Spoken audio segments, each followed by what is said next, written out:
Hello students, good morning. I'm Pravesh Sharma. Welcome back to my channel B.Ed Second Year EPC course EPC अर्थात Enhancing Professional Capacities Understanding the Self के अंतर्गत आज हम देखेंगे feedback के विषय में अर्थात फीडबैक इन एजुकेशन शिक्षा में प्रतिपुष्टि। तो सबसे पहले हम देखते हैं मीनिंग ऑफ फीडबैक। सामान्यतः प्रतिपुष्टि का अर्थ होता है हमारे द्वारा दूसरों का आकलन। शिक्षा के क्षेत्र में प्रतिपुष्टि का अर्थ है किसी विशेष शिक्षण उद्देश्य के संदर्भ में विद्यार्थियों को उनके प्रदर्शन की जानकारी देना और इस बारे में उनका मार्गदर्शन कराना कि वे किस तरह इसमें सुधार ला सकते हैं और आगे बढ़ सकते हैं। प्रतिपुष्टि छात्रों के पढ़ने, लिखने, बोलने व अनेक पहलुओं से संबंधित हो सकता है या हो सकती है। तो हम इसी विषय में देखेंगे कि फीडबैक का अर्थ पूर्ण रूप से है क्या, ये कई क्षेत्रों में प्रयोग की जा सकती है, पढ़ने लिखने के विकास के अनेक पहलुओं से संबंधित हो सकती है।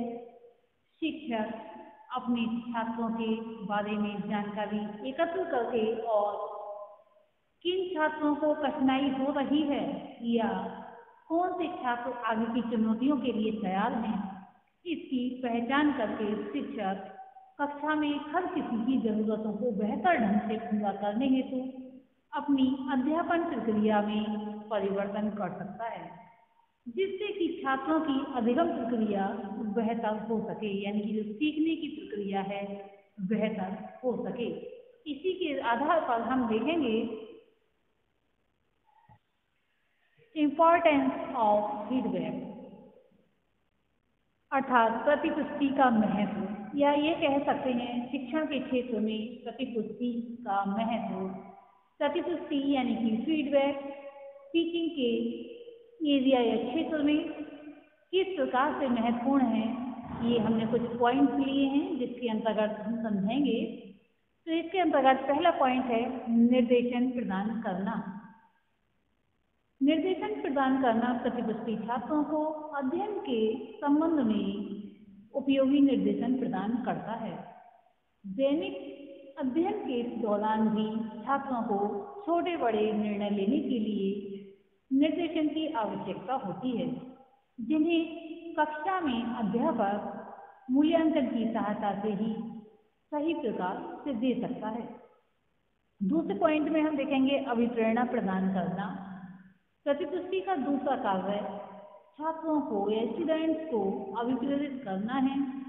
अभिप्रेरणा भिन्न भिन्न प्रकार के छात्रों के लिए भिन्न भिन्न प्रकार से दी जाती है। कहने का तात्पर्य ये है अलग अलग तरह के छात्र होते हैं, उन्हें अलग अलग तरह से ही प्रतिपुष्टि दी जाती है। मूल्यांकन प्रक्रिया का सावधानी पूर्वक प्रयोग करके अध्यापक छात्रों को वांछित दिशा में अभिप्रेरित कर सकते हैं। नेक्स्ट पॉइंट में हम देखेंगे प्रभावी शिक्षण, इफेक्टिव टीचिंग। प्रभावी शिक्षण के लिए आवश्यक प्रतिपुष्टि का उपयोग करके अध्यापक छात्रों को विषय का सही ज्ञान प्रदान कर सकता है, साथ ही उन्हें निर्देशित कर सकता है कि वे अपने अधिगम में किस प्रकार सुधार लाएं। नेक्स्ट पॉइंट में हम देखेंगे अच्छा निष्पादन। अच्छे निष्पादन के लिए आवश्यक प्रतिपुष्टि अच्छे निष्पादन के लिए बहुत ज़्यादा आवश्यक है। अध्यापक यदि अपने छात्रों को परिणाम, सामाजिक स्तर या बुद्धि स्तर की परवाह किए बिना सही ढंग से निर्देशित करता है तो उसके परिणाम सार्थक होते हैं। यहाँ कहने का तात्पर्य ये हो जाता है कि जो अध्यापक है यदि छात्रों के परिणाम, सामाजिक स्तर या बुद्धि स्तर की परवाह नहीं करता कि इसके बिना ही हमें ठीक प्रकार से छात्रों को जो है प्रतिपुष्टि देकर उसे सही मार्ग पर ले जाना है, तब सार्थक परिणाम होते हैं। अगर इन सब की परवाह की जाती है और भेदभाव किया जाता है तो परिणाम अच्छे प्राप्त नहीं होते हैं, बल्कि उस छात्र को लक्ष्य से विमुख कर देते हैं। अपने लक्ष्य पर पहुंचने में छात्र जो है, स्टूडेंट है, समर्थ नहीं हो पाता है। नेक्स्ट पॉइंट में हम देखेंगे लगातार सीखने में उपयोगी। लगातार सीखने में प्रतिपुष्टि उपयोगी है क्योंकि इससे व्यक्ति अपने लक्ष्य की ओर बढ़ता जाता है तथा अपनी रणनीति का निर्माण भी उसी दिशा में करता चला जाता है कि मुझे किस तरह से कार्य करना है, उसकी रूपरेखा स्वयं ही तैयार कर लेता है। अभी तक हमने देखा शिक्षा के क्षेत्र में प्रतिपुष्टि यानी कि फीडबैक का अर्थ या मीनिंग ऑफ फीडबैक तथा इम्पोर्टेंस ऑफ फीडबैक। अब हम देखेंगे प्रतिपुष्टि के प्रकार अर्थात टाइप्स ऑफ फीडबैक। शिक्षा के क्षेत्र में प्रतिपुष्टि अनेक प्रकार का होता है, जिसका संक्षेप में वर्णन इस प्रकार से है। उनको हमने पॉइंट में विभाजित कर लिया है। तो सबसे पहला पॉइंट है इसमें औपचारिक प्रतिपुष्टि। औपचारिक प्रतिपुष्टि वह प्रतिपुष्टि है जो तय कार्यक्रम, तय समय तथा विशिष्ट उद्देश्य के लिए होता है। इसके लिए निर्देशनकर्ता को तैयारी करनी पड़ती है। यहाँ कहने का तात्पर्य ये है, जिस प्रकार से कोई भी औपचारिक कार्य होता है जो कि नियमों में बंधा होता है, समय निश्चित होता है, स्थान निर्धारित होता है तथा कार्यक्रम का जो टॉपिक लिया जाता है वह भी निर्धारित होता है, तभी जो है प्रतिपुष्टि दी जाती है। इसके लिए निर्देशनकर्ता को तैयारी करनी पड़ती है। दूसरा पॉइंट है अनौपचारिक प्रतिपुष्टि। यह वह प्रतिपुष्टि है जो बिना किसी तय कार्यक्रम, चयन स्थान के दिया जाता है। इसका उद्देश्य विशिष्ट तय नहीं होता, लेकिन व्यक्तित्व के सही विकास में ये सहायक होती है, क्योंकि इसमें ना ही तो स्थान तय होता है, ना ही समय तय होता है और ना ही एक तरह से कार्यक्रम तय होता है। ये तो अचानक कहीं भी जब ऐसी बात आती है तब कोई फीडबैक मिलता है और छात्र या कोई भी व्यक्ति उससे जो है अपना आकलन करता है या फिर उसका दूसरे लोग आकलन करते हैं। नेक्स्ट पॉइंट में हम देखेंगे प्रारंभिक प्रतिपुष्टि। प्रारंभिक प्रतिपुष्टि वह प्रतिपुष्टि है जो एक यूनिट के बाद में एक कार्यक्रम की प्रभावशीलता को बढ़ाने के लिए दी जाती है। जैसे कक्षा परीक्षा के बाद परिणामों के आधार पर दी गई प्रतिपुष्टि।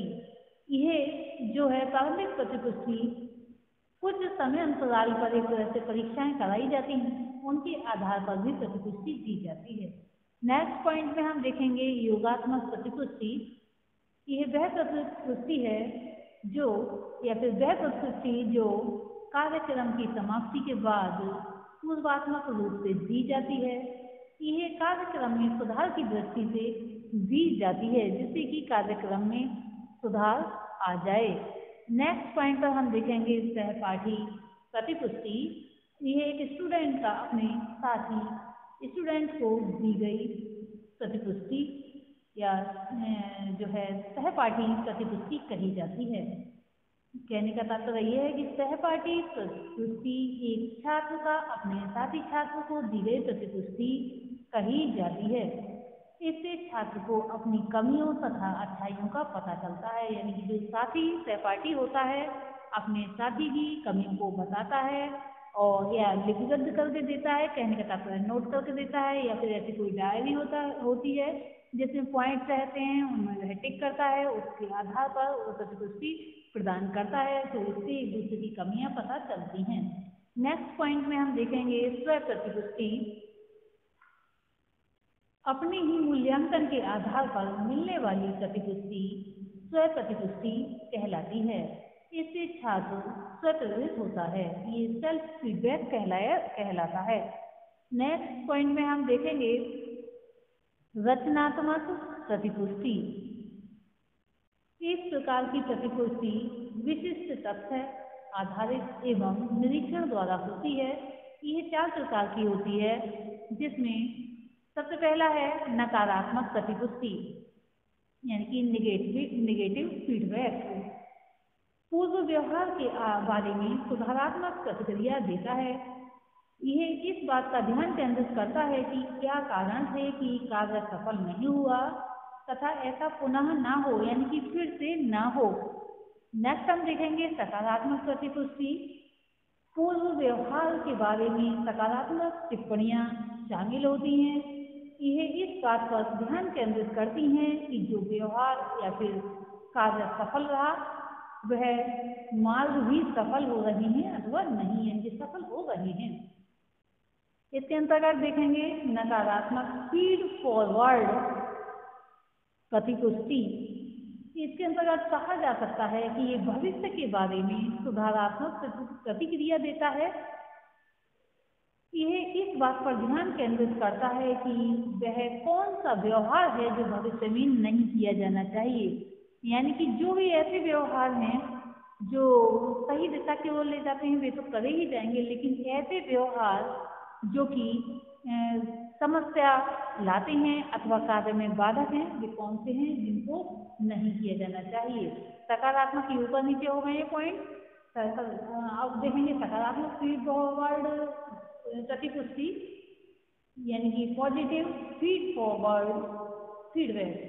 ये भविष्य के बारे में सकारात्मक बातें करता है। यह इस तथ्य पर ध्यान केंद्रित करता है कि वह कौन सा व्यवहार होगा जो भविष्य में प्रदर्शन में सुधार लाएगा। तो ये पॉइंट थे हमारे आज की इस वीडियो में। हमने एजुकेशन में प्रतिपुष्टि, शिक्षा में प्रतिपुष्टि अर्थात फीडबैक इन एजुकेशन में meaning of feedback, importance of feedback तथा टाइप्स ऑफ फीडबैक के विषय में समझा। आज के लिए इतना ही। धन्यवाद।